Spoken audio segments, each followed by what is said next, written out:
And we are back with the fourth segment of GSMC Basketball Podcast, brought to you by the GSMC Sports Network. It's going to be a little bit of a shorter segment this time because I did talk about Luka Doncic yesterday. I'm going to talk about him yet again because, as I mentioned previously on this podcast, his triple double streak is still going strong, and he only needed to play 3 quarters of basketball, and he was able to accumulate a triple double. And with this in mind, I think now it's starting to we should really start considering Luka Doncic to being one of the top 3 candidates for MVP.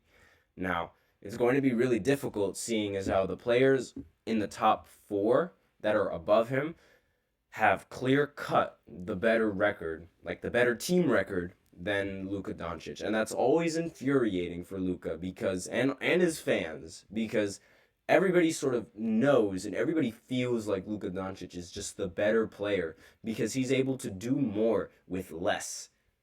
But it's just they don't lead to wins, and that's sort of like the conundrum that he's been in because that's what most valuable player is. The player whose performances can lead to big wins. And the fact that the players above him are on teams with far better records than him and arguably not going to be in the play-in is very, very concerning. And do we want to see somebody who's in the play-in win MVP? Personally, I don't. I think Russell Westbrook, he should be the only player in the low seeds to ever win an MVP because there was a story behind it. And I keep saying there's a story behind it. So, I might as well go ahead and talk about the story just a little bit. So, the year is 2016. Russell Westbrook and Kevin Durant, they have a great year together.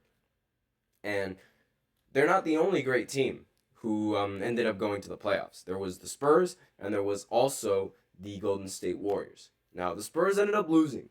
So, the OKC, they only needed to beat the Golden State Warriors, and they were going to make it to the finals where they would most likely match up against LeBron and Kyrie Irving. That would have been a fire matchup. So, they go up 3-1. Then Kevin Durant forgets how to play basketball. And Russell Westbrook forgets how to play basketball along with him. And Klay Thompson remembers how to hit all the threes. Every single one of them in Game 6. Just drain. And then that's how Game 6 Klay was born. And losing to that team by blowing a 3-1 lead, it was very, very tough to watch if you were a Thunder fan.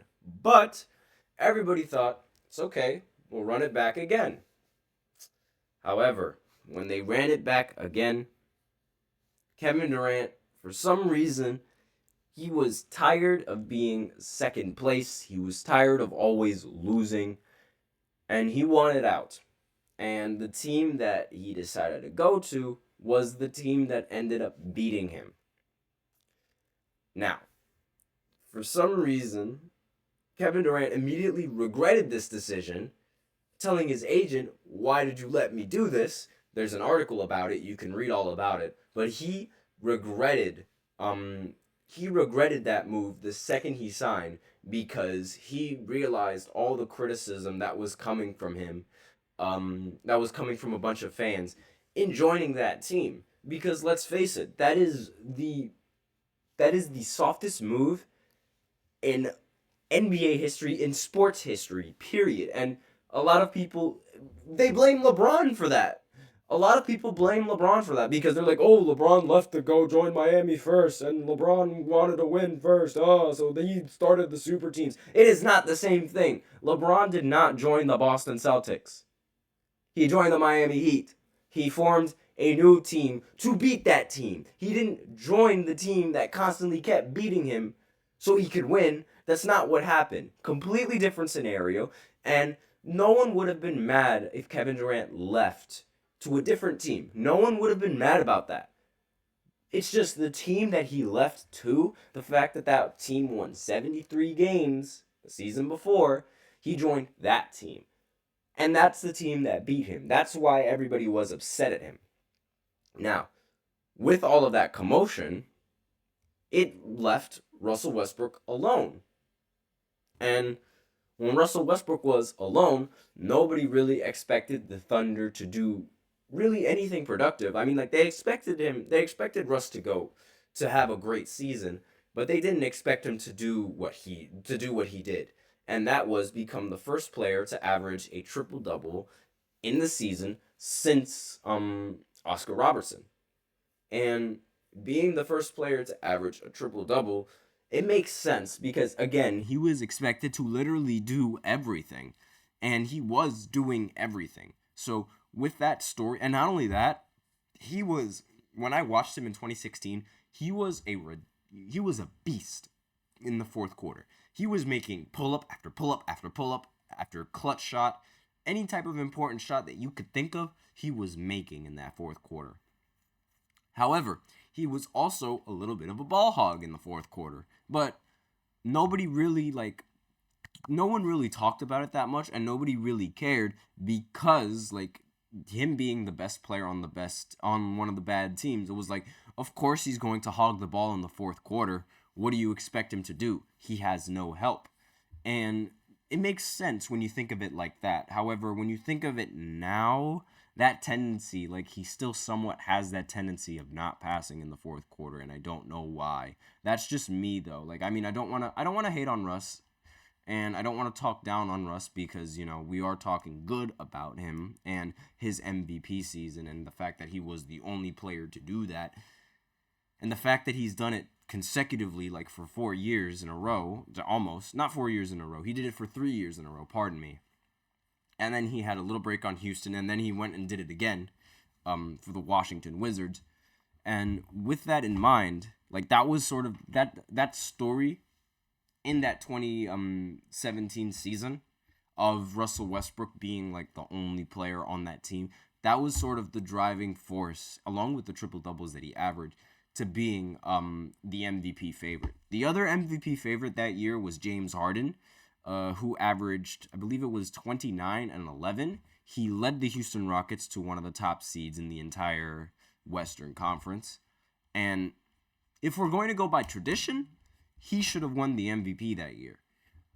But because of the story behind Russell Westbrook and his triple-doubles and all of that, it seemed like he was, it just put him in that spot to be the favorite to win the award. And I believe he deserved the award. Because, like, averaging a triple-double after Kevin Durant left, that was a statement. That was a statement, and that was supposed to be acknowledged, and that was acknowledged the proper way. Now, Luka doesn't have that story. And, like, the only thing that like, he really has is just stat padding. If anything, like, he doesn't have that story. But I'm not saying that Luka is a stat padder, but that's what a lot of the voters might say. Like, they might look at the numbers and the triple doubles that he's putting up as just stat stuffing. Because unlike Jokic, he's not getting the wins for those triple doubles, like how Jokic is getting it. Like, Jokic's triple doubles aren't seen as stat padding. And Crucial PG in the chat said, "Meet despite the loss man, Luka Doncic." I mean, yeah, despite the loss, he just keeps getting triple doubles and stuff. But it's like, with those triple doubles in mind, it's like, are you stat padding or are you trying to win? There's a very fine line when you actually, in order to determine that, you have to actually watch the games and see what is done. I mean, it's very easy to say, like, oh, Jokic, every time he drops a triple double, he ends up winning the game. Luka ends up losing the game while dropping a triple-double. He's stat padding. And Crucial PG in the chat said he's doing what Harden was doing around 2017, 2018, minus the winning. Exactly. And the big difference is that Harden was able to win those games. And it's like, if you're not winning those games, like, where's the value coming from? And that's the problem that Luka Doncic has been having, like, every single time. It's like, is he stat padding? Is his team just bad and he's trying to do his best? I think it's his team is bad and he's trying to do his best, me personally. Because Russell Westbrook was the stat padder. I'm just going to say it I'm just going to say it flat out. Russell Westbrook was a stat padder. I do not care the fact that he averaged triple-double for 4 years. Like, I was talking great about him. I totally understand that. He's a great player, great hustle, great heart, all of that. But he was a stat padder. After that MVP season, he was a stat padder. Like, you could tell just by his play style, he was stat padding. And you can tell by Luka's play style that he's just trying to win. Because Luka knows when to shoot. He knows how to shoot. He knows when to pass. He knows how to pass. He knows how to do all of that. And none of his baskets really seem forced. None of his attempts really seem forced. And Crucial PG had something else to say in the chat. And you could say that Luka's team wasn't much worse, if worse at all. Yes, I actually don't think this Dallas Mavericks team is as bad as that Houston Rockets team. Like, I actually think, from an individual standpoint, looking at like all the players that they have and the roster that they have, they are better. Like, on paper. However, when it's put into practice, it's not better. They're not better. And part of that might be because, like, I mean, you know, Kyrie is like in a slump right now, or they're not hitting enough threes, or like they're missing at the wrong time. But this has been happening for so long with the Dallas Mavericks and Luka Doncic, and it's really concerning because it's like, okay, like, I mean, he's putting up great stats, but it's like, you're not winning. Like, where's the winning coming from? Crucial PG, again, Jesus Christ, he's got a lot to say. Luka does stat pad. Example, last night they were up 30, and he is still in during the fourth quarter. Luka's playstyle does not win championships, unfortunately. I mean, I have to agree with that. I mean, that playstyle, like, it's different. Like, his triple doubles, they're different from Jokic's triple doubles, and it's very odd to say that because it's like a triple double is a triple double in people's eyes, but like some of them, like, they're stat padding, and some of them there's like actually winning basketball, and you can see the difference from when I see Russell Westbrook play, I see the stat padding. When I see Luka play, I don't really see stat padding as much. I mean, maybe from the rebounding perspective, I do see the stat padding from the rebounds, but the assists, they aren't as forced as Westbrook's assists. And the same thing with Harden. I know Harden was like, he stat pads his rebounds because it's like everyone gets back on defense, so defensive rebounds are like so easy to grab. And Crucial PG says it doesn't help that Luka plays no defense at all. I mean, none of the players that you previously mentioned between Westbrook, Harden, and Luka, none of them really play defense. And actually, I totally forgot about that. I always like talk about defense, but I'm not even gonna lie. That is a large aspect as to why a lot of these guards that I previously mentioned haven't been able to win anything. If you notice, a lot of these teams that end up winning, they have a guard that can play defense. They have a guard that isn't shy to play defense. Apart from maybe the Cleveland Cavaliers, where they had Kyrie Irving winning, and maybe. And again, like, they still had a bunch of competent defenders coming off of the bench being able to play some defense. Now, the Mavs, along with Luka, like, I mean, someone like Luka, a star player like him, you have to play defense. And, like, you just got to. That might also be one of the biggest reasons why he's not in the top 5 for MVP right now. Because Tatum plays defense, Giannis plays defense, Shai plays defense, and Nikola Jokic, I mean, he's a center, so he gets blocks and he gets steals, so that is also defense. And they all play, like, I know Jokic's defense, like, it's not good, but it's not bad either. Like, he has the IQ to go for lanes, which makes sense, and, like, he has fast enough feet. I mean, he is relatively slow, but his defense, it's there. Like, I mean, it's not dominant. It's not a dominant aspect of Jokic's game, but it's there, unlike Luka Doncic, who literally just stands there. But I digress. Regardless, like, that's sort of like my opinions on Luka Doncic. I mean, I'm not entirely. I can't really say that he stat pads like every single time. Like, if he's winning, yeah, he's definitely stat padding. But when he's losing and he's trying to win the game, I can't really say that. Like, I don't really see that as stat padding because, like, he has no help. And when you have no help and you're, like, trying to do everything on the court, I don't think that's stat padding. But that's just me. I mean, he definitely needs to work on the defense. That's one thing that's for sure. And he's most likely not going to win MVP unless his team has that record. And it doesn't really look like his team is going to have that record, especially if you got Kyrie on your team. But I digress. With that, that is the end of the fourth segment, and that is the end of the show. Thank you so much for tuning into the GSMC Basketball Podcast, presented by the GSMC Sports Network.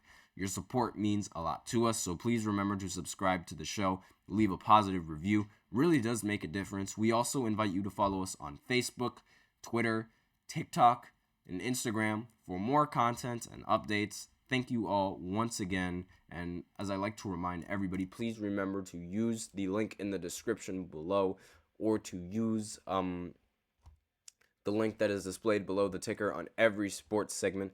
That is gsmcpodcast.net. Really helps the show, and that is it for the show. I am your host, Nelson. Thank you once again, and as always, take care.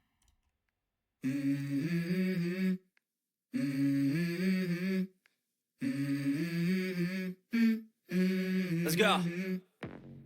I wake up to a little bit of drool on my pillow, feel like it's gonna be a bad day. Yeah, I'm tired of shit, and the coffee ain't hit yet. Damn, ain't that great. I don't want